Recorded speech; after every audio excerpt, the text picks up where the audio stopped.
میاں نواز شریف صاحب نے 1992 کا آپ کو یاد اکنامک ریفارم ایکٹ بنایا جس میں فری فلو آف ڈالرز کے نام پہ انہوں نے کہا جناب کہ ڈالر آ رہے ہیں جا رہے ہیں, no source of income will be asked, dollar بھیجیں پاکستان, جتنے بھیج سکتے ہیں بھیجیں. اور ساتھ میں کیا کیا آپ اس منی لانڈرنگ کو اگر دیکھیں, یہ جو آپ کو قاضی فیملی کے سارے اکاؤنٹس بنے, جاوید کیانی کی ساری کہانی ہے, یہ 1992 کے بعد اکاؤنٹس انہوں نے جیلی اکاؤنٹ کھولے تھے یہاں پہ. پہلے انہوں نے, یہ اس وقت وزیر اعظم تھے نواز شریف صاحب, وزیر اعظم کے طور پر ایک پارلیمنٹ میں لا پاس کروایا, اس کے بعد درجنوں کی تعداد میں انہوں نے اپنے آگے جیلی اکاؤنٹ کھولے, انہیں کے ذریعے پیسہ باہر بھیجا. اور پھر پشاور یا حوالہ ہنڈی سے پیسہ کہاں سے آپ یہاں سے کیے کہ حوالہ کے ذریعے 14 کروڑ روپے جو ہیں اس وقت, میں اس وقت کی بات کر رہا ہوں, رحمان ملک صاحب کی رپورٹ کوٹ کر رہے ہیں, وہ تو رحمان ملک صاحب کی رپورٹ, وہ تو پتہ نہیں خود آپ اس کو مانتے ہیں یا نہیں مانتے, وہ تو پیپلز پارٹی کا انہوں نے آ کے اس کرپشن پہ جو انہوں نے اتحاد کر لیا تھا اور انہوں نے کرپشن بچا لی, اور اگر ملک بچے نہ بچے ان کا مسئلہ نہیں رہا. سر انہوں نے یہاں سے پیسے بھیجے اس بینک آف عمان شارجہ میں, وہاں سے دوبارہ پیسے جو ہیں, جو بات آپ کہہ رہے تھے ریمیٹنسز کے نام پہ پاکستان واپس آپ نے بھیجے, انہیں کو آپ نے بلیک منی کو وائٹ کر لیا. اور 78 کروڑ یہ بنتی ہے میرا خیال پاکستان کو 1988 میں ایک سال میں 78 لاکھ ڈالرز انہوں نے ایک سال میں منی لانڈرنگ کی تھی, رحمان ملک کی رپورٹ کہہ رہی ہے. اور اس کا رحمان ملک کی رپورٹ کوئی یہ نہیں ہے کہ میں نے اور اگر عمر نے بیٹھ کے خبر لکھ دی ہے, اس کے ساتھ ایک ایک بینک اکاؤنٹ کا نمبر, ان کے شناختی کارڈ, ٹرانزیکشن, اس پہ چیکس موجود ہیں, بی بینک زیورخ کے چیکس ہیں, دوسرے چیکس ہیں. ان سے پوچھا جائے یہ جو 43 لوگوں کے نام پہ, پورے شریف فیملی کے نام پہ ریمیٹنسز آئی تھیں, یہ سارے وہاں مزدوری کرتے تھے. سر سوال یہ, ایک جج صاحب نے بڑا اچھا سوال اور اٹھایا ہے ویسے روف صاحب, انہوں نے یہ کہا جس پہ بڑی ایک دم there was a silence in the court by the way, جو اسحاق ڈار صاحب کے بارے میں انہوں نے, اور اس رپورٹ کے بارے میں رحمان ملک, انہوں نے کہا کیا وجہ ہوئی, کیونکہ انہوں نے کہا کہ پیسہ پاکستان سے باہر کبھی نہیں گیا. مختوم علی خان صاحب نے کہا, جج صاحب نے آگے سے کہا کہ ویسے اس کے الزامات موجود ہیں. رحمان ملک صاحب کی انہوں نے کہا جو FIA کی رپورٹ ہے اس میں دو حوالہ والوں کا نام موجود ہے, ثبوت موجود ہے جن کے ذریعے پیسے باہر بھیجے گئے. ایک انہوں نے اس کا ذکر کیا, اور دوسرا انہوں نے اسحاق ڈار صاحب کی جو ٹیسٹیمنی 164 کا بیان ہے اس کا ذکر کیا. انہوں نے کہا عجیب بات ہے کہ اس کے اوپر کوئی عمل درآمد نہیں ہوا اس ملک کے اندر. اب نہیں ہوگا, جب ادارے کام نہیں کریں گے تو یہی ہوگا نا جی, ہولز رہ جائیں گے. آپ کے پاس کیچی انفارمیشن ہوگی شاید جی, اس کے اندر ہولز موجود ہیں. دیکھیے ایک چیز تو میں بڑی انٹرسٹنگ جو آبزرو کر رہا ہوں, عدالت میں روز جاتا ہوں, جج صاحبان جو ہے نا جی, بڑے ایک ایک لفظ کو سن رہے ہیں, بڑے غور سے سن رہے ہیں اور رسپونڈ کر رہے ہیں. مثال کے طور پر آج جب مختوم علی خان صاحب نے ڈپینڈنسی کے بارے میں ایک چانسری 1 کا ایک کیس کوٹ کیا, تو انہوں نے 1947 کا پریونشن ایکٹ کا حوالہ دیتے ہوئے, اور انہوں نے جو کیس کوٹ کیا تو جو نے کہا ٹھہریے مکمل کیجئے نا, یہ وہ کیس جو آپ کوٹ کر رہے ہیں نا اپنے حق میں, 20 سال بعد 73 میں یہ اوور ٹرن ہو گیا تھا, اور انہوں نے کہا تھا کہ ہم اپنا ڈیپینڈنسی کو لمٹ نہیں کر رہے, ہم اس کو ڈیفائن, اس کو اوپن اینڈڈ رکھا ہوا ہے, اور کیس ٹو کیس اس کو دیکھا جائے گا کہ اس کی ڈیپینڈنسی کی نوعیت کیا ہے. تو مطلب ہے اتنی باریکی سے وہ چیزوں کو دیکھ رہے ہیں. That is very interesting. یہ استثناء کیوں مانگ رہے ہیں, کیا استثناء کیوں مانگ رہے ہیں میاں صاحب؟ دیکھیں انفیکٹ وہ ہر چیز سے تو استثناء مانگتے ہیں نا, وہ تو کہتے ہیں آپ یہ کیس ہی نہیں سن سکتے, آپ کا سکوپ نہیں ہے, جورسڈکشن نہیں ہے. پہلے وہ کی کہ عدالت یہ کیس سن ہی نہیں سکتی, پھر انہوں نے کہا کہ جی آپ ہمارے بیان کو نہیں لا سکتے, آرٹیکل 66 کے تحت پروٹیکٹڈ ہے, آپ یہ نہیں کر سکتے, آپ ہر چیز کے اوپر تو ٹیکنیکل گراؤنڈ سے وہ ایک ہم بات کرتے ہیں نا کہ کوئی بڑا بول نہ بولیں, وہ بول آگے آ جاتا ہے. یعنی وہ بات جس کی جو زرداری صاحب کے خلاف استعمال ہوتی تھی, اب انہیں اپنے حق میں استعمال کرنی پڑ رہی ہے. یہ کدھر سے شروع ہوئے ہیں؟ ثبوتوں سے.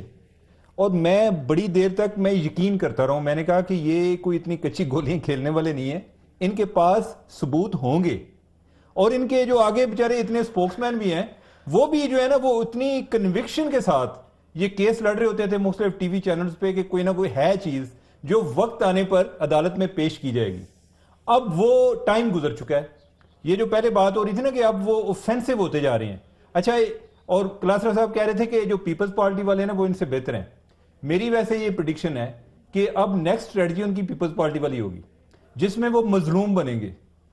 ٹھیک ہے, یعنی وہ کہیں گے کہ ہمارے ساتھ جو ہے بڑا ظلم ہو رہا ہے, اور جو ہے یعنی کہ کوئی جو ہے الیکٹڈ وزیر اعظم جو ہے وہ راست نہیں آتا, اور جو ہے نا کوئی کوئی ایسی کو غیبی طاقتیں ہوتی ہیں کہ جو کسی نہ کسی طرف سے کوئی کارگر ہوتی ہیں. اب نیکسٹ اسٹریٹجی جو ہے نا وہ لوگوں کو رانا ثناء اللہ صاحب والا بیان چلائیں ذرا, نکالے رانا صاحب والا بیان میں ذرا اس کے اوپر بھی تو ذرا بتائیں مجھے. انہوں نے جو زرداری صاحب نے جس آرٹیکل کا سہارا لیا تھا وہ 248 تھی, انہوں نے اس کی طرف بھی جانے کی کوشش کی, لیکن عدالت نے کہا کہ دیکھیے جہاں تک صدر کا تعلق ہے, گورنر کا تعلق ہے, وہ تو مانتے ہیں, لیکن جہاں تک وزیر اعظم کا تعلق ہے 248 کا دائرہ محدود ہے, تو پھر یہ 66 کی طرف آئے, پھر 66 کی طرف آئے. یہ رانا ثناء اللہ صاحب نے کیا کہا ہے ذرا وہ بھی سن. اسٹیبلشمنٹ, یہ طاغوتی طاقتیں جو ہیں, انہوں نے عوام کا فیصلہ قبول نہیں کیا. ان قوتوں نے اس کی پاپولر جو اس کی لیڈرشپ تھی اس کو ختم کرنے کو اس کو پھانسی تک چڑھا دیا. آج میاں نواز شریف کے خلاف یہ کوشش ہو رہی ہے. پہلے ایک دفعہ یہ کوشش ہوئی ہے, اس کوشش کے نتیجے میں انہیں 2 دفعہ عمر قید کیا گیا, وہ بھی تو عدالت کا فیصلہ ہی تھا نا. آج انہوں نے ایک گماشتہ سیاستدان جو ہے اس کو انہوں نے اپنے آگے لگایا ہوا ہے.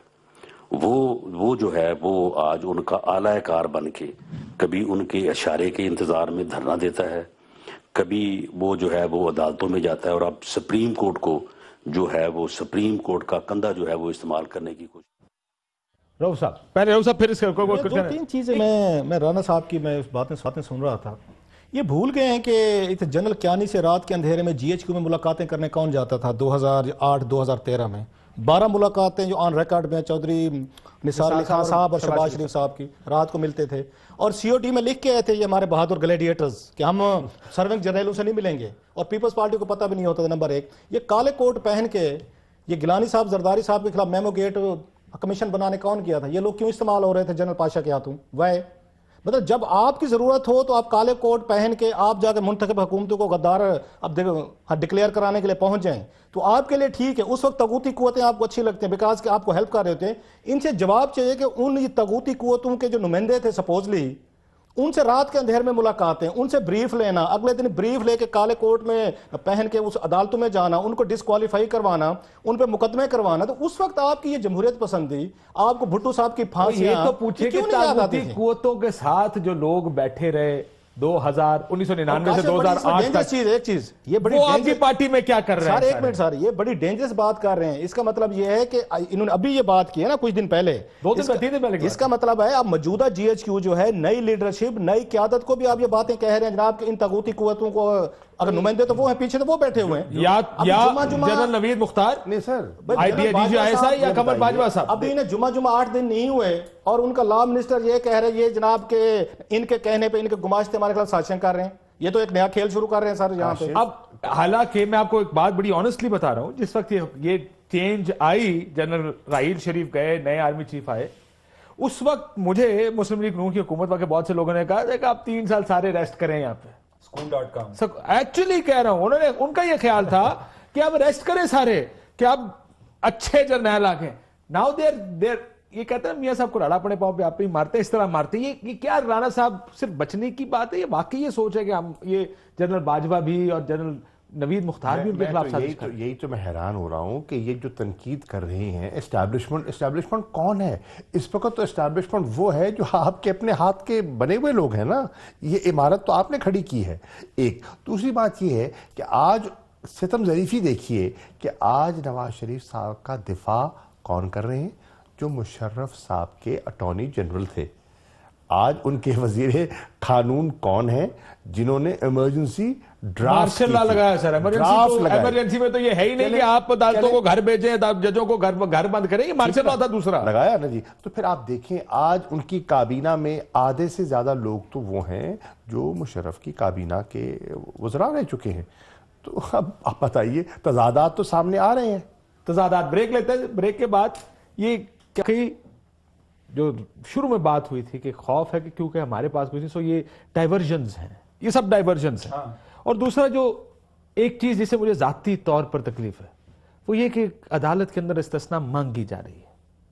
باہر آ کے وہ کیا کہتے ہیں ذرا وہ بھی سن لیں, اس کے بعد میں بریک لیتا ہوں. پبلک پوسچر اور ہے اور پوزیشن کی پوزیشن اور ہے. یہ میرے الیکٹڈ پارلیمنٹیرینز ہیں. You should defend your position. کہ انہوں نے پیپلز پارٹی کہتی تھی صدر کے پاس استثناء ہے, کیا وجہ ہے کہ یہ اندر پوزیشن کچھ اور لیتے ہیں؟ Is it ready? جی چلائیں جی. اگر میاں نواز شریف استثناء مانگتے تو یہ کیس آج سپریم کورٹ میں نہ چل رہا ہوتا۔ پرائم منسٹر میاں محمد نواز شریف نے کسی قسم کی کورٹ سے استثناء مانگی نہیں ہے۔ استثناء نہیں مانگ رہے ہیں، نہ انہوں نے مانگا ہے، نہ اس قسم کی کوئی پٹیشن کی ہے۔ مینٹینیبلٹی کا پوائنٹ نہیں ریز کیا، الحمدللہ استثناء نہیں مانگا۔ توڑ مروڑ کے پیش کیا گیا کہ جی یہ استثناء مانگ رہے ہیں، یہ ثابت کرنے کی کوشش کرنے کے لیے کہ یہ کوئی چیز چھپانا چاہ رہے ہیں، ایسا ہرگز نہیں ہے۔ میاں نواز شریف کا تحریری جواب جو سپریم کورٹ میں ایفیڈیوٹ کے طور پر جمع ہے، اس میں کسی قسم کے استثناء کی بات نہیں کی گئی۔ ذرا اخبار کی خبریں اگر فرنٹ پیج صرف جو چلائی ہم نے، عدالت نے بھی کہا اگر آپ نے جھوٹ نہیں بولا استثناء کیوں مانگ رہے ہیں آپ؟ یہ عدالت کو یہ پوزیشن نہیں، ہر اخبار نے رپورٹ کیا کہ استثناء مانگی گئی، عدالت کے باہر آ کے کہتے ہیں تو پھر آرٹیکل 66 کا سہارا کیوں لیتے ہیں؟ یہ ساری اخباریں، میں تو اخباریں نہیں لکھتا روز، یہ ساری اخباروں میں استثناء کا ذکر کہ استثناء مانگی ہے، اور جج کہہ رہے ہیں آپ استثناء کیوں مانگ رہے ہیں، کس وجہ سے آپ نے استثناء مانگا؟ ہیڈ لائن بھی سب کی ایک ہیڈ لائن، کسی میں کوئی فرق نہیں، بیکاز خبر یہ تھی اس دن کی کہ حکومتی وکیل نے استثناء مانگی تھی کورٹ کے اندر، اور جج صاحب کا ریمارک ایک ایکچولی ہیڈ لائن ہے، وزیر اعظم نے جھوٹ نہیں بولا تو استثناء کیوں مانگ رہے ہیں۔ ایک بریک لیتے ہیں ناظرین، بریک کے بعد واپس آ گئے، یہ کیوں ہو رہا ہے اس پر بات کریں۔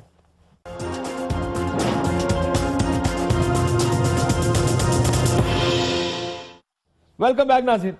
شاہ جی، یہ استثناء کا میں نے سنایا آپ کو، باہر آ کے کہہ رہے ہیں کہ آپ جو سپریم کورٹ میں ہوتے ہیں، میرا تو خیال ہے کہ سپریم کورٹ کے اندر ہر دوسرا آرگومنٹ استثناء کا آرگومنٹ ہوتا، وہ کہتا ہے جی 248 کی بھی ہے تو 66 کی بھی ہے تو فلانی بھی ہے، تو آپ کے پاس سکوپ ہی نہیں، آپ تو سن ہی نہیں سکتے اس کیس کو جس پہ عدالت آج غصہ بھی کر گئی تھوڑا سا۔ کیا آپ کو لگتا ہے کہ یہ استثناء نہیں مانگتے جیسے کلیم کرتے ہیں؟ بالکل مانگ رہے ہیں۔ دیکھیے استثناء کیوں مانگ رہے ہیں؟ وہ اس لیے مانگ رہے ہیں کہ جو پارلیمنٹ میں انہوں نے گفتگو فرمائی ہے، وہ تو جو بعد میں انہوں نے اپنا دفاع پیش کیا ہے وہ قطری خط کے سہارے، وہ تو اس کی نفی کرتا ہے نا، وہ تو بالکل ایک مختلف ڈائریکشن پہ چلے جاتے ہیں اور وہ پورا بے نقاب ہو جاتے ہیں وہاں۔ اس لیے وہ کہتے ہیں کہ اس تقریر کو تو آپ کنسیڈر ہی نہیں کریں نا، یہ تو پارلیمنٹری پریویلیج ہے، یہ تو سمجھیں کہ ہوئی ہی نہیں۔ لیکن عدالت کیا کہہ رہی ہے؟ عدالت کہہ رہی ہے، کتنی خوبصورت چیز ہے کہ آپ ہر آدمی کو، ہر سیاسی جماعت کو کہتے ہیں مسئلے کا حل پارلیمنٹ کے اندر آؤ، ہر مسئلے کا حل پارلیمنٹ کے اندر ہے۔ جب پارلیمنٹ میں جائیں اور پارلیمنٹ میں جب آپ بولتے ہیں، ہم نے کہا جب ہم کنٹینر پہ تھے تو کہتے ہیں پارلیمنٹ میں جاؤ، جب کنٹینر پہ تھے کہتے ہیں پارلیمنٹ میں جاؤ، جب پارلیمنٹ میں گئے کہتے ہیں عدالت میں جاؤ، جب عدالت میں گئے کہتے ہیں استثناء دو۔ ویسے ایک بات ہے، یعنی وہ اب جو ہے نا وہ الفاظ کے گورکھ دندے میں چلے گئے نا، یعنی وہ کیا بات کرتے ہیں کہ ہم استثناء نہیں مانگ رہے، ہم استحقاق مانگ رہے ہیں۔ ٹھیک ہے کہ استحقاق کیا ہے میرا، کہ میں ممبر آف پارلیمنٹ ہوں، معزز ممبر آف پارلیمنٹ، آنریبل لکھتے ہیں نا، حالانکہ یہ کوئی ضرورت نہیں ہوتی کہ وہ ساری آنریبل ہیں، تو وہ معزز صاحب جو ممبر صاحب ہیں جو کہ پرائم منسٹر بھی ہیں، انہوں نے جو ادھر بات کی ہے، اچھا میرا بھی ایک استحقاق ہے، میں بھی اس میں استحقاق کلیم کرتا ہوں کہ میں ایک شہری ہوں۔ میں نے جب اپنے وزیر اعظم کی تقریر پارلیمنٹ میں سنی تو یقین کیا اس کا، اور اس کو سچ بولنا چاہیے۔ میں اپنے کولیگ کو یہ بھی بتا رہا تھا کہ یہ یقین سے زیادہ یہ بات ہے کہ انہیں آئیڈیا ہے کہ یہ کمیشن یا عدالت سے پیچھے معاملہ رکنے والا نہیں، لہذا ان کی تقریر ساری لیگلی ویٹ ہوگی، کہ قانونی مشیروں سے مشورہ کیا ہوگا کہ میں جو باتیں کر رہا ہوں یہ باتیں بار بار ہوں گی، لہذا میں بڑی سوچ سمجھ کے باتیں کر رہا ہوں۔